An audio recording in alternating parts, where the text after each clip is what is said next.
Vamos a continuar con nuestra materia. Hasta ahora estuvimos viendo Sócrates, Platón, los teólogos, el cristianismo, luteranos, seguimos con Kant, seguimos con Hegel, y hoy vamos a seguir con dos pensadores y científicos importantes. Por un lado Darwin, por el otro lado Nietzsche. Claro, se van a preguntar qué tienen que en común. Algunos ya lo sabrán. Bueno, la idea es hoy, de cierta manera, hilvanar todos los autores anteriores y lo visto con estos dos autores. Imaginemos que, según dice Freud, la humanidad recibió 3 puñaladas mortales a su narcisismo. Uno fue con Copérnico, cuando de golpe planteó que la Tierra no era el centro del universo, sino que era el Sol, y la Tierra giraba a su alrededor.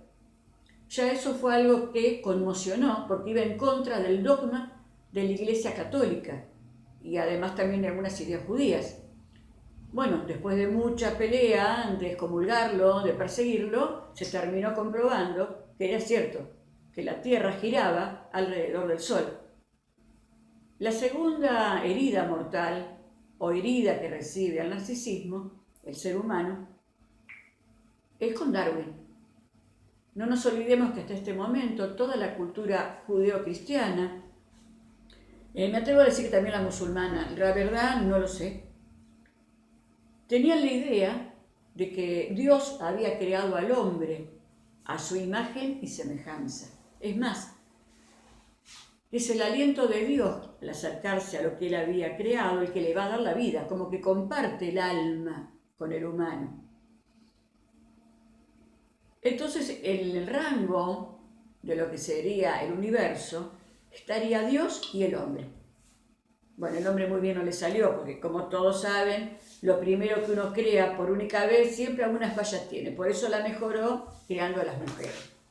Bueno, pero es así. Imagínense pensar en la cultura de esa época que Dios nos había creado a imagen y semejanza, a decir que no, que el hombre venía de la evolución de un mono, que en realidad tampoco era así, sino que venía de la evolución de un primate superior. Dentro de la gama de los primates están los inferiores, que son los que no evolucionan, y los superiores, de los cuales varias ramas fueron evolucionando hacia algo parecido al hombre. Muchas quedaron, o todavía no se pudo comprobar, menos unas que somos nosotros, que seríamos los Homo sapiens sapiens erectus. Esto trajo una conmoción terrible. ¿Por qué? Y porque nadie quiso aceptar, menos los nobles, menos los sacerdotes, de que veníamos del mono y que estábamos desafiando la creación de Dios. Entonces, todo esto va a tener un montón de estudios y de controversias. En el libro que él tiene sobre el origen de las especies, se llama El origen de las especies por la selección natural o la preservación de las razas preferidas en la lucha por la vida. Con lo cual ya el texto te hablaba o dejaba al descubierto su idea de la evolución. ¿De la evolución de quién? Del más fuerte, del más apto para sobrevivir. Darwin estaba totalmente convencido que la ética no procedía de una entidad superior, o sea, de Dios, no, sino que la ética había, en cierta manera, evolucionando a partir de reglas inferiores y ir avanzando el hombre, iba evolucionando también las reglas morales.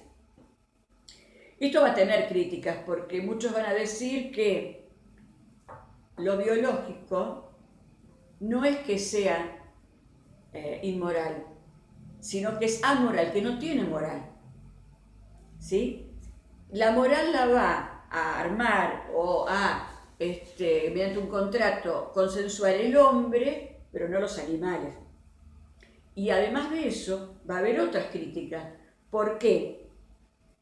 Porque desde el cristianismo se piensa que el pobre o aquel que tiene cierto problema o es más vulnerable, se lo tiene que ayudar para poder seguir evolucionando, ¿sí? No tiene que haber ciertas diferencias. En medio de esas controversias va a surgir lo que se llamó el darwinismo social, que tiene bases en las ideas de Darwin, pero que no las desarrolló Darwin, sino que el que se encargó de desarrollarlas y hacerlas mucho más profundas va a ser Spencer. Herbert Spencer es un escritor y un filósofo inglés, pero sí va a estar el hijo de Darwin en este el darwinismo social, y va a ser un militante muy importante. ¿Qué dice Spencer? Spencer dice que la moral es solo el resultado de algunos hábitos adquiridos por la humanidad a lo largo de la evolución. Va a decir que para él la lucha por la vida y la supervivencia del más apto representan no solamente el mecanismo por el cual la vida se transforma y evoluciona, sino también la única vía de todo progreso humano. Y entonces ahí sienta las bases del darwinismo social, en donde él dice que el que va a sobrevivir y a triunfar es el más apto. Es más, él va a decir en algún momento que solamente la clase más alta es la apta para poder vivir y no los pobres. Porque el pobre no va a tener la misma capacidad que aquella clase más pudiente.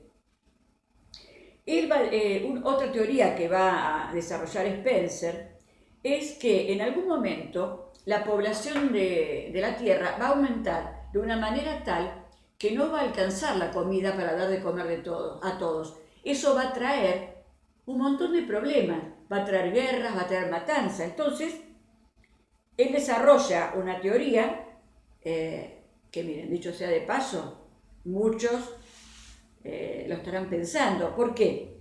Porque a veces cuando uno escucha ciertas críticas, ¿no? Como que el pobre ya al comer mal no puede evolucionar igual, o que cierta clase social, bueno, no va a estar capacitada para cierto nivel de estudio. Spencer dice que cada tanto se van a desarrollar epidemias que va a hacer una limpieza de raza, una limpieza étnica, diríamos hoy.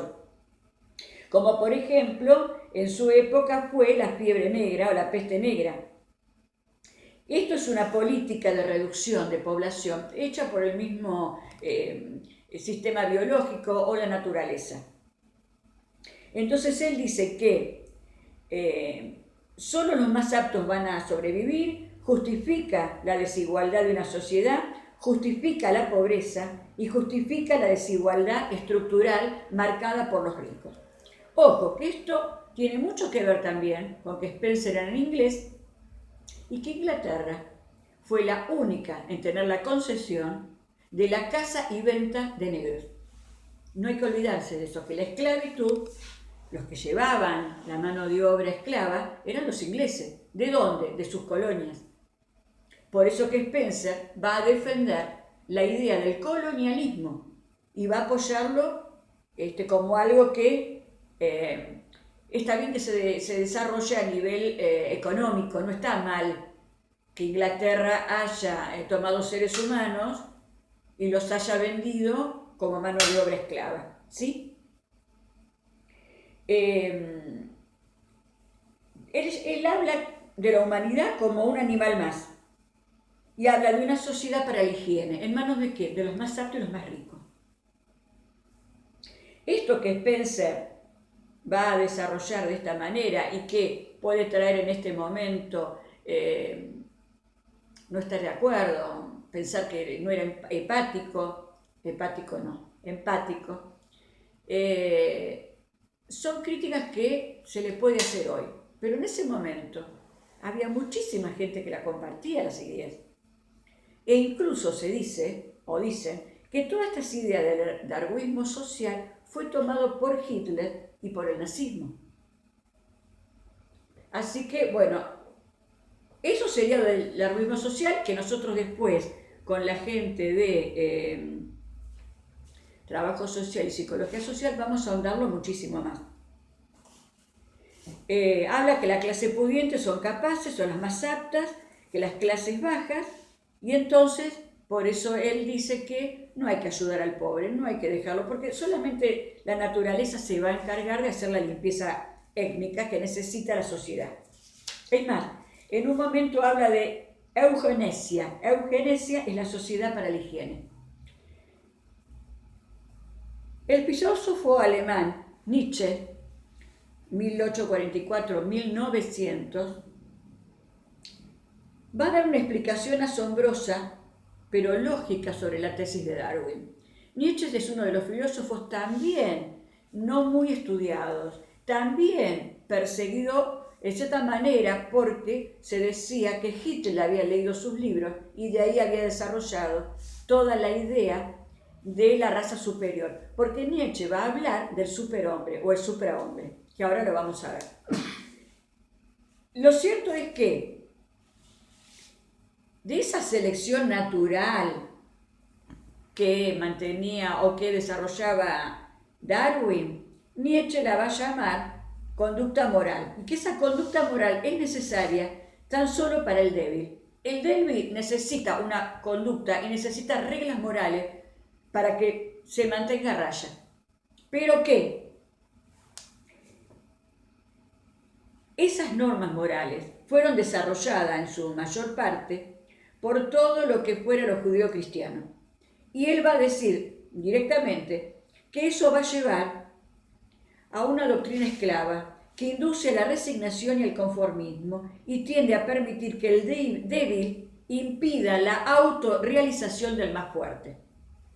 ¿En qué se basa él para decir eso sobre la cultura judeo-cristiana?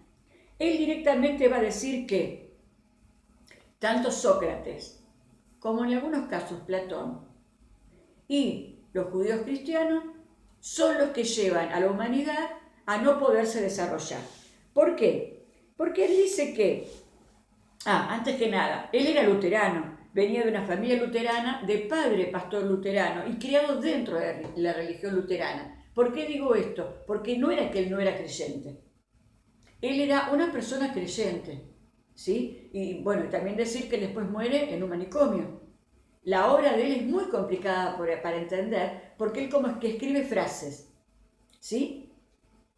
Y entonces, ¿por qué habla de Platón, de Sócrates y de la religión? Porque él dice que Sócrates va a hablar de un espíritu apolíneo, en donde está la razón, la claridad, la moderación, pero que la vida cotidiana no es eso. La vida cotidiana no es la razón, la claridad y el ser moderado, el tratar de elevarse, sino que la vida natural es un espíritu dionosiático o dionosiaco, el dios Dionisio.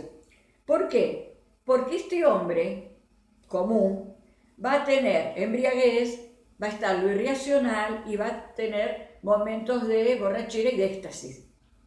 Entonces, como Sócrates va a pedir una vida racional, moderada y mesurada, él dice que no es lo normal, que no es la vida, que es lo que se le obliga al otro. Incluso la religión católica, cuando habla de que uno tiene que portarse bien para llegar al cielo. Les comento que Freud también tiene un comentario para ser tenido en cuenta cuando habla que cuando se le pide al hombre desde los mandamientos amar al prójimo como a sí mismo, él considera que es algo muy difícil de cumplir, por no decir imposible. El tener la capacidad de amar al otro como si fuera uno mismo no es algo que cualquiera lo puede hacer, no es algo fácil. Sin embargo, dentro de los mandamientos, se toma como algo que uno debería tratar de hacer. Dice que Platón también anula ese mundo sensible y suprasensible. ¿Se acuerdan el mito del carro alado? Cuando él habla de lo suprasensible, que es el caballo negro que siempre nos lleva al mal y que el chofer del carruaje tiene que tratar de equilibrar lo bueno y lo malo para poder elevarse sobre la tierra, porque lo malo está en la tierra. Entonces él dice que tanto Sócrates como Platón son influencias directas a la religión cristiana, porque el cristianismo, ¿qué hace? une esas doctrinas y las convierte en religión, ¿sí? Y entonces hace ver como que un ser de otro mundo es el encargado de dar esas normas morales para que el humano las cumpla. Y entonces dice que el cristianismo es un platonicismo para el pueblo y que la cultura debe caerse por vacía y decadente y que esos valores que nos da el cristianismo directamente son obsoletos. Nietzsche va a escribir un libro que se llama Zaratustra. En ese libro es donde escribe las frases Dios ha muerto. ¿Y sobre qué las escribe? Sobre esto que yo termino de hablar, sobre Sócrates, sobre Platón y sobre esta cultura judeo-cristiana que trata de imponer una moral enviada por alguien superior, pero que en la vida cotidiana él dice que es muy difícil o impracticable. Por eso la frase de Dios ha muerto, pero no es el Dios de decir, Nietzsche dice que no existe Dios. ¿Sí? Muchos dicen que es una mala interpretación. La idea de cuando yo dije el superhombre o el suprahombre, Nietzsche dice que así como el mono es un eslabón para llegar al hombre, el hombre es un eslabón para llevar a este superhombre, que no está bien traducido porque no es superhombre. Pero bueno, vendría a ser un hombre que no va a necesitar de una conducta moral tomada de afuera, sino que él va a ser capaz de dictar sus propias conductas morales y va a actuar de manera tal que haga lo que haga, nunca se va a arrepentir de lo que hace, porque va a estar bien hecho. Y entonces da como ejemplo Napoleón, Julio César, Alejandro el Magno, grandes personas que para él fueron los que marcaron la idea de este superhombre, ¿sí? El hombre es, por tanto, algo que debe ser superado desde su mirada. El superhombre es aquel que tiene una moral de nobles. Es un noble y acepta la voluntad de poder. Es un hombre legislador. Él crea sus propias normas, morales y de todo tipo. Además es un hombre que somete las cosas a su voluntad. Es un hombre vital que ama la vida y ama este mundo. Y que además tome una decisión, no se arrepiente de sus actos. Sabe que la vida es en parte dolor y en parte placer, pero no va a renegar de ello. No nos olvidemos que la mayor parte de su vida la pasó en un encierro voluntario, sin contacto con el mundo exterior. Él habla de Sócrates como el culpable de haber creado una moral de rebaño. Por eso hoy Nietzsche es muy leído, porque tiene mucho que ver con cosas que pasan, ¿no? Sobre esta idea del rebaño y demás. Entonces, bueno, esto lo escribió en su libro, Así habló Zaratustra, que es un libro que ahora se está viendo mucho. Ahora, esto ha tenido una crítica muy dura de naturalistas y filósofos rusos.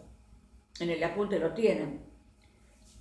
Kropotkin, que él va a decir que ahora en la naturaleza, por más ruda que sea la naturaleza, y por más que la naturaleza, por ejemplo, a veces lo vemos en estas documentales, en un nido donde hay uno de los pichones que tiene menos posibilidad de sobrevivir, es la propia madre la que lo tira del pichón o no le da de comer para que muera.